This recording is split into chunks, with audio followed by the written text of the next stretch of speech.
Good morning students.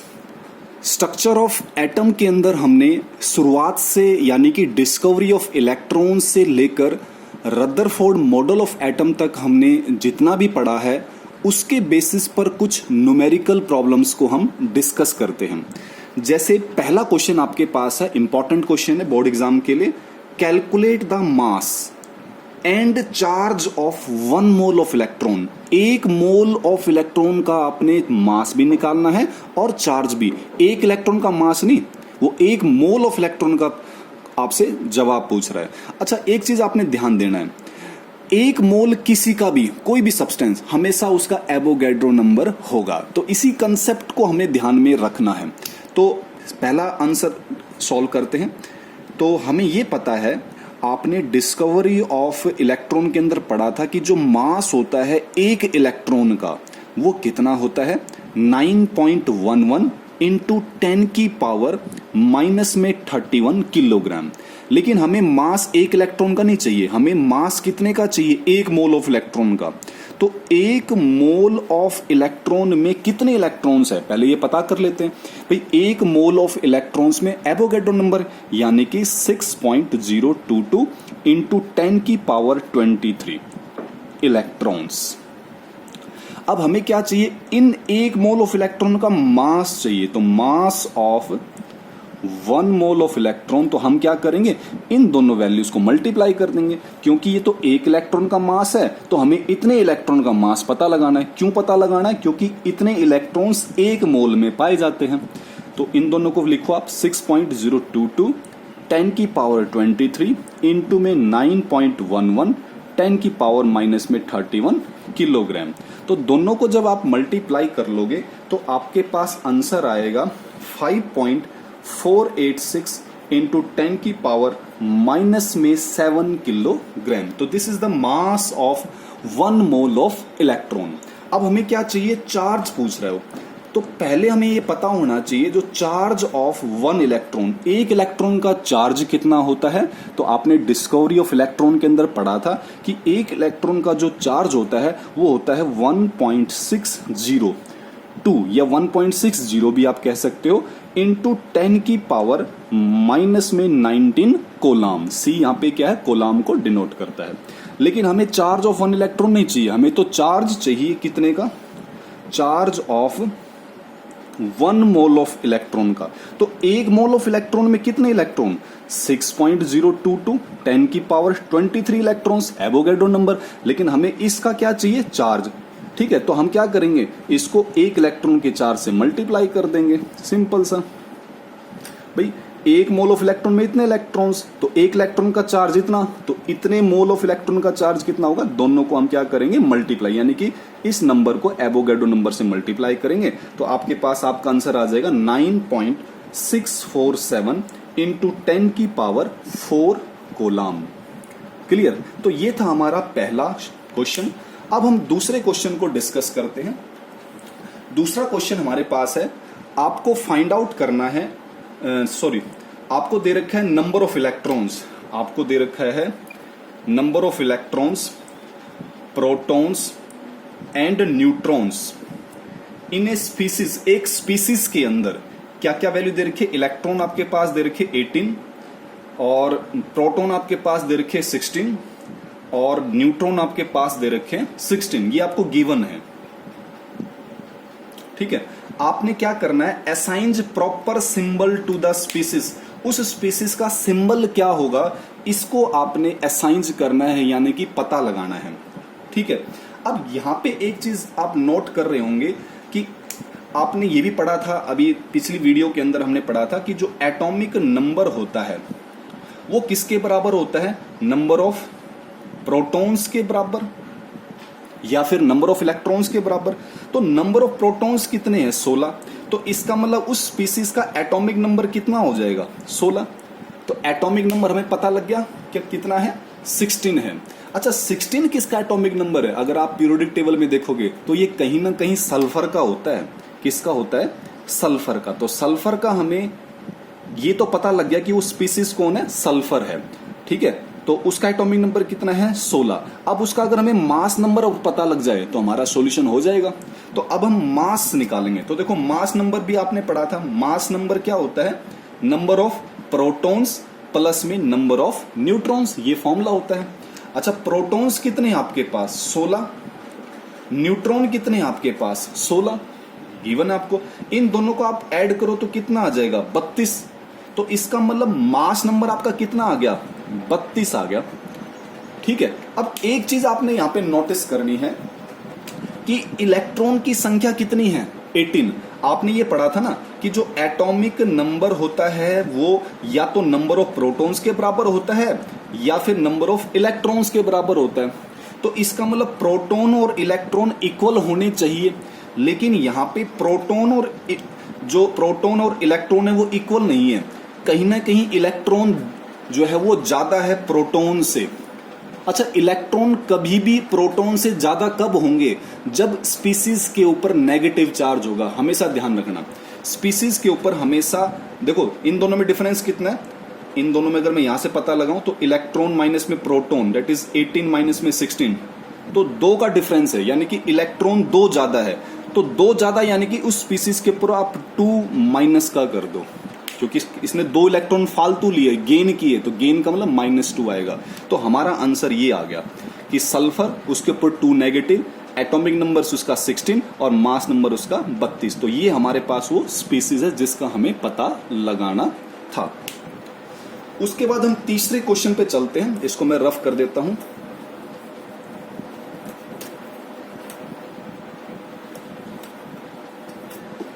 तीसरा question हमारे पास ये थोड़ा सा कॉम्प्लिकेटेड है, तो इसको आपने ध्यान से सुनना है। An element with mass number 81, आपके पास एक एलिमेंट है जिसका मास नंबर आपको कितना दे रखा है 81 दिया हुआ है।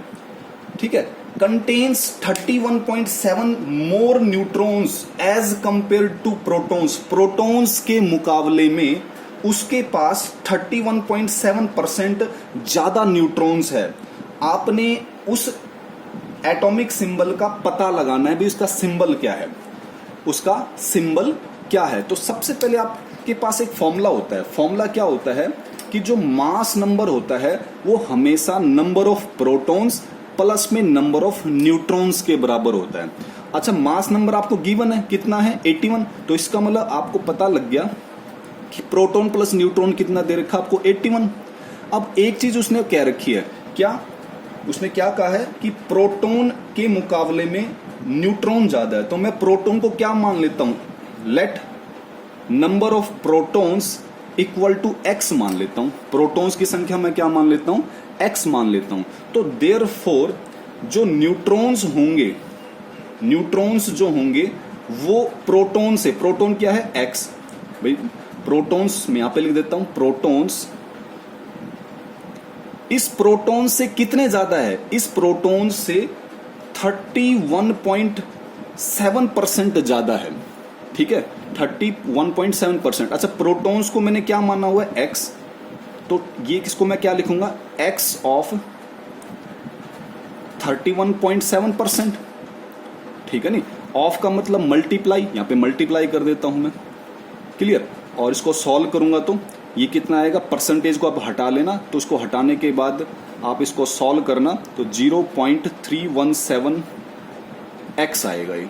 ठीक है, इन दोनों को आप ऐड कर दो, दोनों को ऐड करोगे तो आएगा 1.317x। तो ये न्यूट्रॉन्स की संख्या आ गई आपके पास। इसको थोड़ा दोबारा से समझें। आपके पास मास नंबर गिवन है। अच्छा मास नंबर क्या होता है, प्रोटॉन प्लस में न्यूट्रॉन होता है। तो प्रोटॉन प्लस में न्यूट्रॉन कितना आ गया 81, क्लियर। अच्छा प्रोटॉन्स को हमने क्या मान लिया x, क्योंकि प्रोटॉन्स हमें दे नहीं रखा। तो न्यूट्रॉन्स क्या होगा, न्यूट्रॉन्स जैसे क्वेश्चन में दे रखा है भाई, न्यूट्रॉन्स क्या है 31.7% मोर न्यूट्रॉन्स है, किसके मुकाबले में, प्रोटॉन्स के मुकाबले, यानी कि प्रोटॉन से 31.7% वो ज्यादा है। तो प्रोटॉन्स को मैंने x माना, 31.7% किससे ज्यादा है, प्रोटॉन से, तो x इंटू में 31.7%। इसको सॉल्व करोगे तो 0.317x आएगा।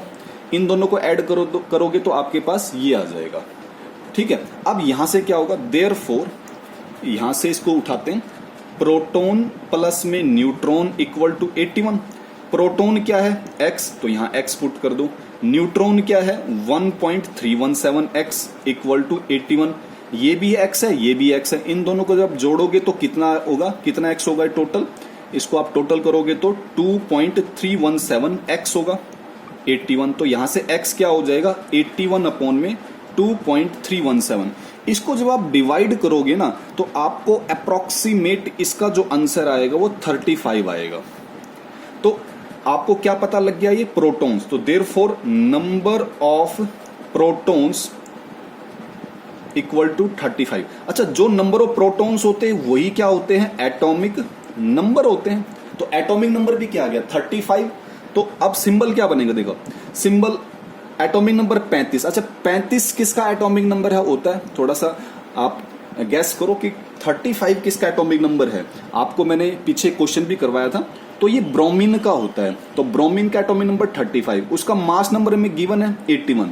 तो ये आपका आंसर आ जाएगा इसके अंदर। नेक्स्ट चलते हैं हम चौथे क्वेश्चन की तरफ।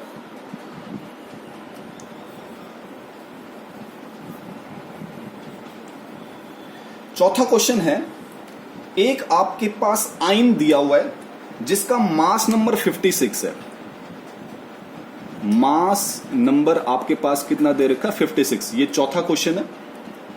कंटेन्स 3 यूनिट पॉजिटिव चार्ज, उसके पास 3 यूनिट पॉजिटिव चार्ज भी दे रखी है, यानी कि उस आयन के पास जो आयन है उसके ऊपर 3 पॉजिटिव चार्ज भी है, ये इसने कहा हुआ है। और कहता है 30.4% मोर न्यूट्रॉन्स, न्यूट्रॉन्स की संख्या ज्यादा है किसके मुकाबले में, इलेक्ट्रॉन्स के मुकाबले में। तो इलेक्ट्रॉन्स को हम x मान लेंगे पिछले क्वेश्चन की तरह। Assigns the symbol of the ion, उस आयन का सिंबल आप पता लगाओ। उस आयन का सिंबल क्या करो, पता लगाओ। अच्छा यहां पे क्या कह रहा है, देखो आयन्स के पास 3 पॉजिटिव चार्ज है, तो इसका मतलब उसके पास 3 जो इलेक्ट्रॉन्स है, 3 इलेक्ट्रॉन्स लेस है किसके मुकाबले में, then the number of protons के मुकाबले में। क्योंकि जिसके ऊपर प्लस चार्ज होता है, प्लस का मतलब उसने इलेक्ट्रॉन को लॉस किया हुआ है। भाई अगर मैं आपसे कहूं भी सोडियम +1 है, तो मैं क्या कहूंगा, भाई सोडियम ने 1 इलेक्ट्रॉन लॉस किया है, तो सोडियम के पास 1 इलेक्ट्रॉन कम हो गया। अच्छा सोडियम के प्रोटॉन कितने होते हैं, 11 क्या होते हैं प्रोटॉन। तो इलेक्ट्रॉन यहाँ पे आपकी बार क्या होंगे 10 इलेक्ट्रॉन, क्योंकि उसने 1 इलेक्ट्रॉन लॉस कर दिया तभी तो 1 प्लस का आया है। तो यहाँ पे कितने प्लस के, 3 प्लस के। तो इसका मतलब उसके पास 3 इलेक्ट्रॉन क्या होंगे, लेस होंगे किसके मुकाबले में, प्रोटॉन के मुकाबले में। क्लियर। तो यहाँ पे अगर मैं तुमसे कहूं कि let number of electrons equal to x, तो क्या आप बता सकते हो प्रोटॉन्स क्या होंगे, तो प्रोटॉन्स क्या होंगे x से 3 ज्यादा। भाई प्रोटॉन्स क्या है, 3 ज्यादा है किससे, इलेक्ट्रॉन से। क्लियर। तो अगर इलेक्ट्रॉन x है तो प्रोटॉन क्या होगा, उससे 3 ज्यादा होगा, ये ध्यान रखना है। ठीक है, तो x प्लस में 3। अब यहां पे एक और चीज ध्यान देना है कि न्यूट्रॉन्स क्या होंगे, तब न्यूट्रॉन्स, नंबर ऑफ न्यूट्रॉन्स पता लगा सकते हो, नंबर ऑफ न्यूट्रॉन्स। तो नंबर ऑफ न्यूट्रॉन्स क्या होंगे, इसके लिए आपको स्टेटमेंट पढ़ना पड़ेगा। देखो क्या लिखा हुआ है, 30.4% मोर न्यूट्रॉन्स देन इलेक्ट्रॉन्स। इलेक्ट्रॉन्स कितने, x, उस x से कितने ज्यादा है, उस x से 30.4% ज्यादा है। इसने लिखा हो ना 30.4 मोर न्यूट्रॉन्स, न्यूट्रॉन्स 30.4% ज्यादा है इलेक्ट्रॉन से। तो मैंने क्या लिखा है यहाँ पे, ये इलेक्ट्रॉन लिख दिया, उससे ज्यादा यानी कि प्लस, कितने ज्यादा, x ऑफ 30.4%।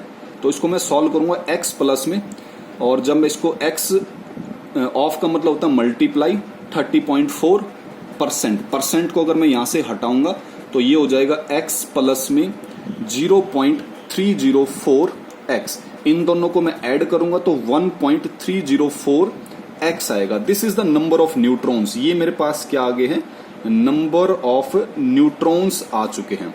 अच्छा मास नंबर क्या होता है, मास नंबर होता है प्रोटॉन प्लस में न्यूट्रॉन। प्रोटॉन कितना है आपके पास, x प्लस 3, तो प्रोटॉन होता है x प्लस 3। न्यूट्रॉन कितने आए आपके पास, 1.304x। क्लियर, यहां तक कोई डाउट। तो अब मास नंबर कितना दे रखा आपको, गिवन 56, तो यहाँ पे मैं 56 लिख देता हूं, तो 3 को उधर भेज देता हूं, 56 माइनस में 3, यहाँ पे क्या रह गया आपके पास x प्लस में 1.304x, ये रह गया आपके पास 53, इन दोनों को ऐड करोगे तो 2.304x, तो यहां से 53 अपॉन में 2.304x, इसको डिवाइड कर दो, 53 को 2.304 से डिवाइड करो तो आपका x जो है अप्रोक्सीमेट आ जाएगा 23। क्लियर। अब x 23 आ गया तो देयरफॉर नंबर ऑफ इलेक्ट्रॉन्स क्या x, और x हमने क्या माना था, x हमारे पास क्या आया 23, तो इलेक्ट्रॉन्स की संख्या आपको पता लग गई 23। प्रोटॉन्स क्या होगा देयरफॉर, तो प्रोटॉन्स कितना होगा x प्लस में 3, x कितना है 23 प्लस में 3, तो कितना हो गया 26। अच्छा, जो प्रोटॉन होगा वही तो एटॉमिक नंबर होगा, तो एटॉमिक नंबर मेरे पास कितना आ गया 26, और मास नंबर कितना आ गया 56, तो मेरे पास वो स्पीसीज क्या होगी, एटॉमिक नंबर 26 किसका होता है, गैस करो 26 किसका एटॉमिक नंबर है, पीरियोडिक टेबल में जाकर गैस करो उसको, तो ये होता है Fe का होता है, ठीक है, आयरन का, तो 26 इसका एटॉमिक नंबर। मास नंबर कितना दे रखा आपको गिवन 56, और चार्ज कितना दे रखा उसने क्वेश्चन में लिखा हुआ 3+, तो ये मेरा इसका आंसर आएगा।